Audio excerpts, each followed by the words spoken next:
He's not in any condition to be questioned. I have to find a way to sober him up.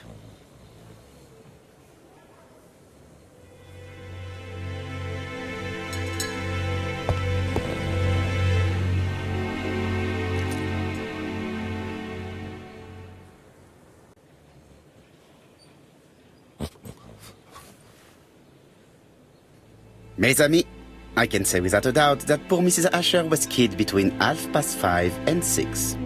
Killed when the street was packed with people. That's rather bold. I've been talking to the neighbours, and... No one's seen anything? Or rather, it's anything and everything. Am I wrong? No.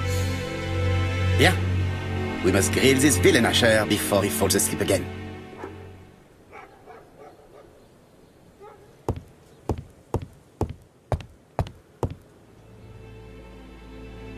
This man is in rather a bad state.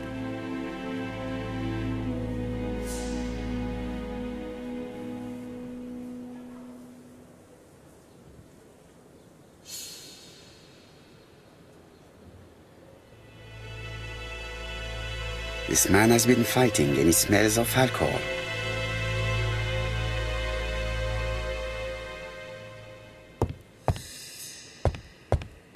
The priority is to question Asher.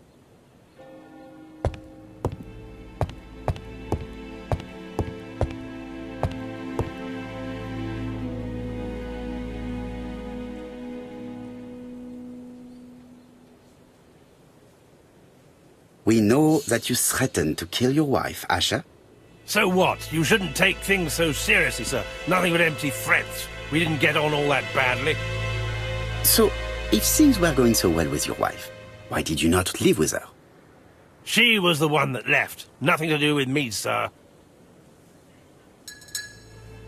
You can't have treated her very well for her to run away. No, sir, no. I wouldn't say I'd ever laid a finger on her, but it was only normal. She was my wife. Are you often involved in fights? I don't know what you mean. The truth is that someone gave you a good beating. A beating? No way. All right, he tore my coat and gave me a black eye. You see the state of him. Very interesting. Who is the other that you struck? Probably best if I tell you everything. Yesterday afternoon, I met Roderick Tanner. We'd bet on a dog fight together. An illegal bet, naturally. Yes, sir. Our dog won. Roderick got the money, but he refused to give me my share. And you fought about it. What time was this? In the evening, about 6, I think. We were on the other side of town. You see, I couldn't have killed my wife.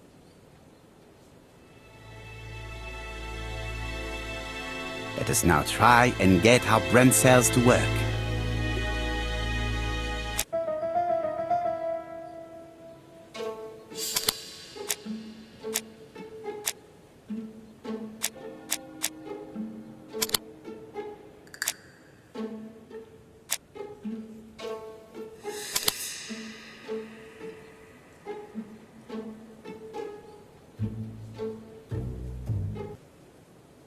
The murderer probably pretended to be a customer.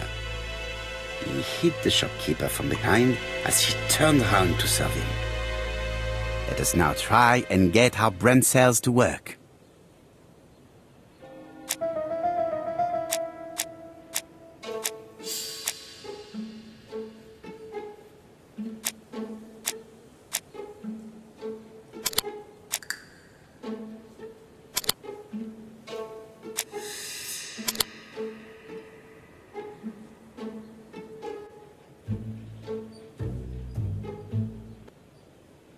The murderer deliberately left behind this ABC as a signature. The absence of fingerprints and the fact that it is open at letter A for Andover leaves little doubt. Asher's alibi appears to be confirmed. All the same, I'm going to call and check that he did have a fight with this Tanner on the afternoon of the murder. You can never trust this sort of chap. One thing is certain, Asher was a ruffian who used to beat his wife. But he's not very educated. It certainly was not him who wrote the letter signed ABC. Let's resume, Hastings. We know the murderer pretended to be a customer. He did not kill her for money, that appears to be certain. I agree with you on that point. And the murderer left an ABC guide as a signature. Therefore, it's likely he wrote the letter. Indeed, but that doesn't explain why and how he did it. You are quite right. Why he did it is a mystery. But as for how he did it, we do know enough to try and reconstruct the events.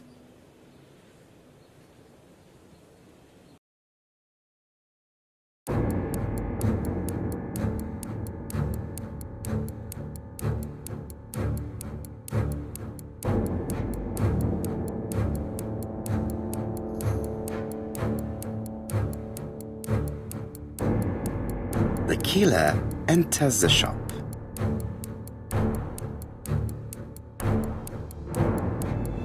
Mrs. Asher turns around to greet her customer.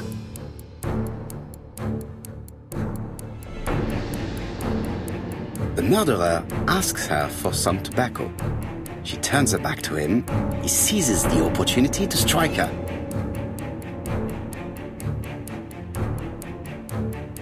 He then places the ABC upside down before leaving. Everything appears to match the crime scene, mon cher Hastings. That is exactly what happened.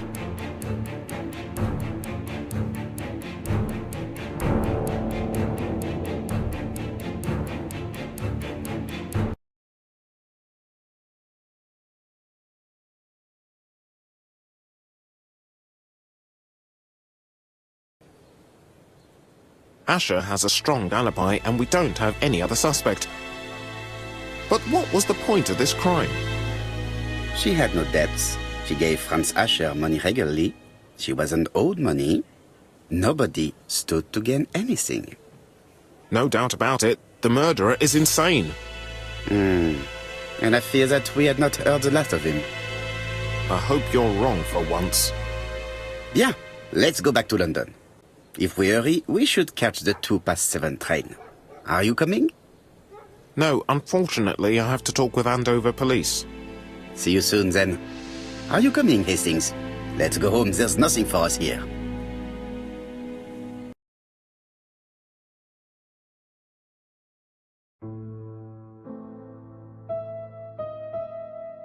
Well, do you have any idea about the killer's identity? The crime was committed by a man of medium height, with red hair and suspicious eyes. He has a slight limp on the right foot and a wart just below his shoulder blade. Poirot! Mon ami, what do you want? You fix upon me a look of dog-like devotion and demand of me a pronouncement à la Sherlock Holmes. Now for the truth. I do not know what the murderer looks like, nor where he lives, nor how to set hands upon him. What shall we do, then? Nothing. Nothing? Do not be so impatient, Hastings. The killer will manifest himself soon enough. I thought I heard the postman. Maybe there's some news. I will go and see.